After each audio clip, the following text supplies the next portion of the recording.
Kabid Humas Polda Jawa Barat, Jules Abraham Abbas, menyampaikan keterangan usai dikabulkannya pra-peradilan Peggy Setiawan. Hal ini disampaikan saat konferensi pers di Polda Jawa Barat pada Senin 8 Juli 2024. Abbas menyampaikan 2 poin diantaranya, Polda Jabar akan mematuhi keputusan sidang pra-peradilan. Terkait kapan akan dibebaskannya Peggy Setiawan, Kabid Humas menyampaikan akan melaksanakan putusan hakim sesegera mungkin. Yang saya hormati Komisioner Kompolnas Bapak Beni Mamonto, dari Irwasda Polda Kombes Ari, rekan-rekan penyidik sekalian, rekan-rekan wartawan, insan pers yang hadir pada siang hari ini.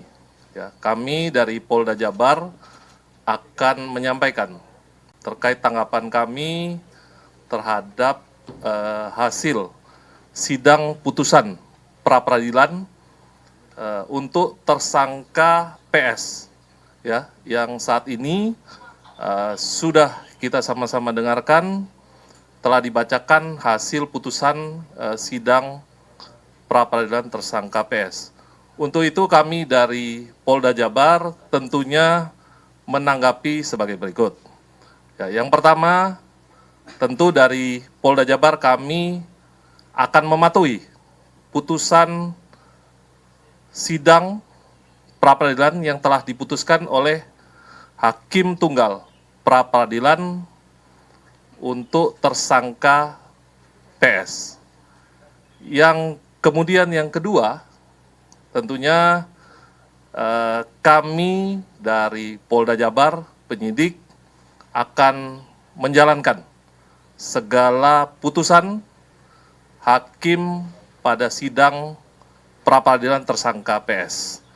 Itu yang dapat saya sampaikan, hanya 2 hal terkait tanggapan kami terkait hasil sidang putusan tersangka PS.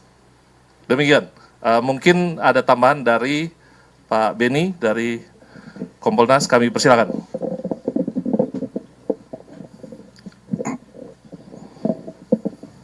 Terima kasih. Assalamualaikum warahmatullahi wabarakatuh. Selamat siang, salam sejahtera buat kita semua. Shalom, Om Swastiastu, Namo Buddhaya, salam kebajikan. Rekan-rekan media, Kompolnas selaku pengawas eksternal Polri, sejak awal kasus ini dilakukan penyidikan, kami mengawal terus. Beberapa kali kami turun, kami mendapatkan gelar perkara, kemudian juga kami mengikuti persidangan hari ini. Di antaranya yang kami cermati adalah pertimbangan hakim. Teman-teman juga sudah mengikuti tadi. Dari beberapa pertimbangan hakim itulah menjadi masukan kami. Yang pertama tentunya evaluasi bagaimana implementasi Perkap dan Perpol tentang manajemen penyidikan.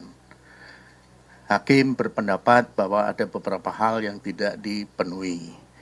Oleh sebab itu, kami dari Kompolnas tentunya ada 2 sisi. Di satu sisi bagaimana evaluasi penanganannya, di sisi lain juga evaluasi tentang Perkap dan Perpol. Karena aturan itu tidak harga mati. Itu terus dievaluasi sesuai dengan perkembangan yang ada. Jenis kasus tidak bisa dipukul rata. Satu Perkap dan Perpol tentang manajemen penyidikan, ini tidak bisa semua kasus disamakan. Ada perbedaan. Oleh sebab itu kami melihat dari sisi sana. Beda kasus penipuan dengan kasus pembunuhan. Beda dalam hal penanganannya. Beda SOP-nya. Inilah hasil pengamatan kami, makanya kami tadi hadir, mendengar, mencermati apa pertimbangan hakim sampai dengan putusan diberikan. Kami menghormati putusan pra-peradilan ini dan tentunya Polri akan mematuhi dan melaksanakan putusan tersebut. Demikian dari saya. Terima kasih. Wassalamualaikum warahmatullahi wabarakatuh. Om Santi Santi Santi Om. Demikian rekan-rekan, jadi sudah kami sampaikan tanggapan dari Polda Jawa Barat terkait hasil putusan sidang pra-peradilan tersangka PS yang sudah sama-sama kita dengarkan pada hari ini. Kemudian tadi sudah rekan-rekan juga dengarkan penyampaian statement dari Kompolnas, ya, dari Pak Benny Mamonto terkait pengawasan yang masih akan terus dilakukan terkait dengan proses penanganan tersangka PS. Demikian mungkin dari kami, dari Polda Jabar maupun dari Kompolnas. Masih ada pertanyaan? Soal kapan Peggy dibebaskan?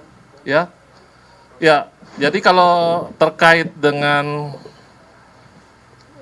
pembebasan, ya, tentu kami akan mematuhi segala putusan dari hakim, ya, dari pengadilan. Secepatnya, ya, sesegera mungkin kami akan penuhi sesuai dengan putusan dari hasil sidang pra-peradilan. Kita menunggu, ya, mudah-mudahan secepatnya kita akan segera mematuhi tentunya sesuai dengan putusan. Itu mungkin, ya. Pertanyaan Pak, pertama tahapan pembebasan di mana? Apakah memang harus rehabilitasi dulu atau mungkin ada denda yang harus dibayar tadi sesuai dengan bacaan hakim? Kemudian pertanyaan kedua, status DPO Peggy Peron ini bagaimana Pak? Apakah memang akan dilanjutkan kembali yang dimaksud Peggy Peron? Lalu yang ketiga adalah berkas Peggy kan sudah masuk nih Pak di Kejati. Lantas bagaimana Pak? Baik, jadi terkait dengan teknis tentu akan berproses, ya. Kita harus bersabar tentunya, kita akan melakukan secepatnya. Yang pertama tentu saat ini sudah ada putusan dari hakim pada sidang pra-peradilan. Nah, ini yang dulu yang akan kita lakukan. Kita akan secepatnya merealisasikan sesuai dengan putusan dari hakim. Kita akan patuh pada hukum, kita akan segera lakukan secepatnya terkait dengan segala putusan yang sudah disampaikan oleh hakim. Itu kurang lebih jawaban saya, ya. Nanti kita masih berproses, mudah-mudahan juga dari pengadilan bisa menyerahkan ke kita secepatnya. Itu saja mungkin, ya, rekan-rekan. Saya kira tidak ada pertanyaan lagi, nanti mungkin secara lebih lanjut, mohon doanya kita segera merealisasikan dari hasil putusan sidang pra-peradilan. Terima kasih, selamat siang, wassalamualaikum warahmatullahi wabarakatuh.